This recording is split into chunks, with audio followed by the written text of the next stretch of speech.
अस्सलाम वालेकुम। हमारा नेक्स्ट टॉपिक है सेंट्रियोल्स। ठीक है, सेंट्रियोल्स भी जो है वो एक सेलुलर ऑर्गेनेली है। सेल के अंदर पाए जाने वाला जो है वो ऑर्गेनेली है, सेल के अंदर पाई जाने वाली छोटी छोटी सी चीज़ है।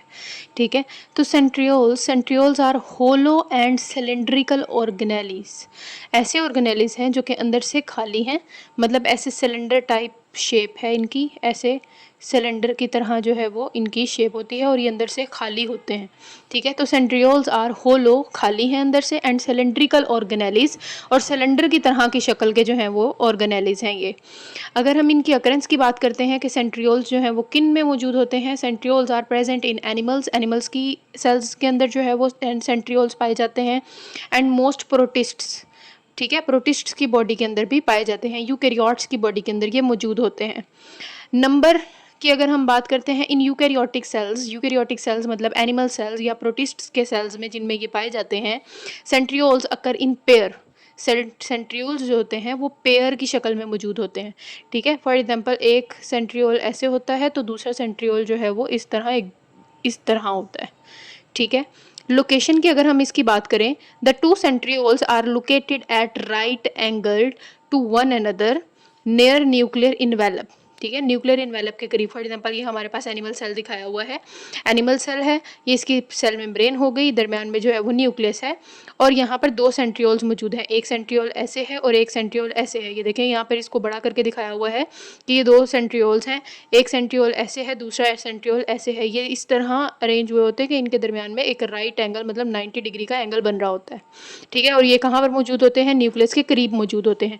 द टू सेंट्रियोल्स, ये दो centrioles, are located at right angles, एक दूसरे के राइट एंगल पे होते हैं, टू वन अनदर, एक दूसरे के राइट एंगल पे होते हैं, नियर न्यूक्लियर इन्वेलप, और कहाँ पर होते हैं, न्यूक्लियर इन्वेलप के करीब पाए जाते हैं। ठीक है, उसके अलावा centriole is made of 9 triplets of microtubules.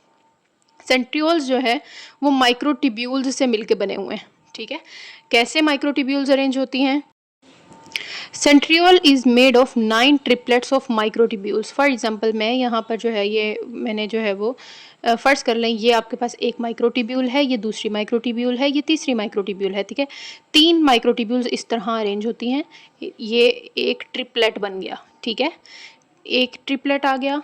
For example ये जो है वो मैंने एक और जो है वो इस तरह, तो इस तरह करते करते एक ट्रिपलेट, दूसरा ट्रिपलेट, तीसरा ट्रिपलेट, इस तरह करते करते 9 ट्रिपलेट्स होते हैं माइक्रोट्यूब्यूल्स के। ठीक है, ये देखें, 1 2, ये आपके पास 3 4 5 6 7 8 और ये 9। ठीक है, ये 3 का सेट है, इसे हम ट्रिपलेट कहते हैं। ठीक है, और ये छोटे छोटे जो हैं ये क्या है, माइक्रोट्यूब्यूल्स हैं। तो centriole is made of 9 triplets of microtubules. Microtubules की 9 ट्रिपलेट्स से मिल के जो है वो ये सिलेंडर लाइक शक्ल जो है वो इसकी सेंट्रियोल की बनती है। 1 2 3 4 5 6 7 8 9, कितने, और ये एक ट्रिपलेट आ गया, दूसरा ट्रिपलेट, तीसरा, चौथा, पांचवा, तो इस तरह करके 9 ट्रिपलेट्स जो हैं वो ऐसे करके अरेंज होते हैं और ऐसे सिलेंडर लाइक शक्ल जो है वो बना देते हैं, जिसे हम क्या कहते हैं, सेंट्रियोल कहते हैं। ठीक है, एनिमल बॉडी के अंदर 2 सेंट्रियोल्स मौजूद होते हैं और दोनों एक दूसरे के राइट एंगल पे मौजूद होते हैं। अगर हम इसके फंक्शन की बात करें तो फंक्शन में जिस तरह और ऑर्गेनेलीज हैं, इसी तरह प्लांट एनिमल्स की बॉडी के अंदर भी जो है वो एक और ऑर्गेनेली पाया जाता है जिसका नाम है साइटोस्केलेटन। ठीक है, साइटोस्केलेटन, जैसे हमारी बॉडी के अंदर स्केलेटन होता है और स्केलेटन की वजह से जो है वो हमारी बॉडी जो है वो सपोर्ट जो होती है, हमारी बॉडी को सपोर्ट मिलती है, हम ठीक से खड़े हो सकते हैं। इसी तरह एनिमल्स का भी जो है वो इतनी वो होती है कि उनके अंदर भी जो है वो स्ट्रक्चर को मेंटेन रखने के लिए साइटोस्केलेटन मौजूद होता है। तो साइटोस्केलेटन जो है वो फाइबर्स से मिलके बना हुआ होता है, धागों से, ऐसे धागे से होते हैं मोटे से मोटे से। तो उन धागों को अरेंज करने में, उनको ऑर्गेनाइज करने में जो है वो सेंट्रियोल उनकी मदद करता है। ठीक है, तो centriole play role in assembly and organization of fibers of cytoskeleton. Cytoskeleton के फाइबर्स की ऑर्गेनाइजेशन में, उनको जोड़ने में, उनकी असेंबली करने में जो है वो सेंट्रियोल बड़ा अहम किरदार अदा करता है। ठीक है, दैट इज़ माइक्रोट्यूब्यूल्स। माइक्रोट्यूब्यूल्स से ही ये मिलके बना हुआ है। उसके अलावा जब सेल डिवाइड होता है तो स्पिंडल फाइबर बनते हैं।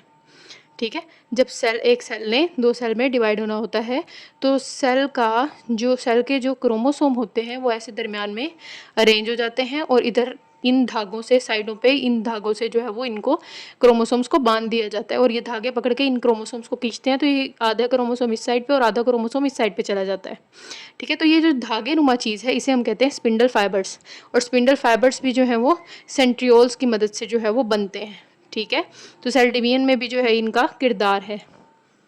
सेंट्रियोल के फंक्शन जो है वो फंक्शन इन सीलिएटेड और फ्लैजिलेटेड सेल्स।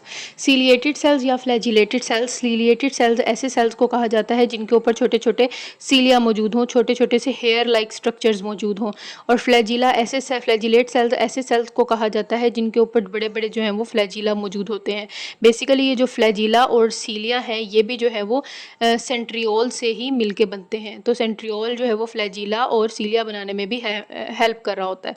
तो जहाँ से फ्लैजिला निकल रहा होता है उसके यहाँ पर सेंट्रियोल मौजूद होता है, जहाँ से सीलिया निकल रहा होता है उसके नीचे भी जो है वो सेंट्रियोल मौजूद होता है। और ये इस यहाँ पर इसको जो है वो हम क्या कह देते हैं कि ये है बेसल बॉडी। ठीक है, तो इन सीलिएटेड और फ्लैजिलेटेड सेल्स, फ्लैजिलेटेड या सीलिएटेड सेल्स में centrioles are involved in formation of cilia and flagella. Centrioles जो हैं वो क्या करते हैं, सीलिया और फ्लैजिला और सीलिया को बनाने में मदद कर रहे होते हैं। Each cilium and flagella is anchored by centriole. हर फ्लैजिला या सीलिया जो है वो आखिर में जो है वो किस एंकर हुआ होता है, किसके साथ, सेंट्रियोल के साथ, नोन एज बेसल बॉडी। इसे हम क्या कह देते हैं कि ये क्या है, बेसल बॉडी है।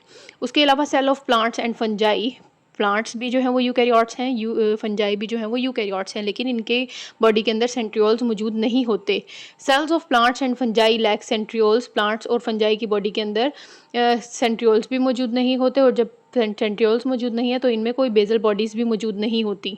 ठीक है, इनके अंदर जो माइक्रोट्यूब्यूल्स और माइक्रोफिलामेंट, ये स्पिंडल फाइबर्स वगैरह जो बनते हैं वो साइटोप्लाज्म में पड़े हुए स्ट्रक्चर्स से ही बन जाते हैं। ठीक है, दे आर माइक्रोट्यूब्यूल्स। इनके प्लांट्स की बॉडी में और फंजाई की बॉडी में माइक्रोट्यूब्यूल्स और स्पिंडल फाइबर्स जो होते हैं are organized from structure of cytoplasm. Cytoplasm के स्ट्रक्चर से ही अरेंज हो जाते हैं और बन जाते हैं। ठीक है, अगर कोई बात आपको समझ ना आ रही हो तो आप मुझसे कमेंट में पूछ सकते हैं। अल्लाह हाफिज़।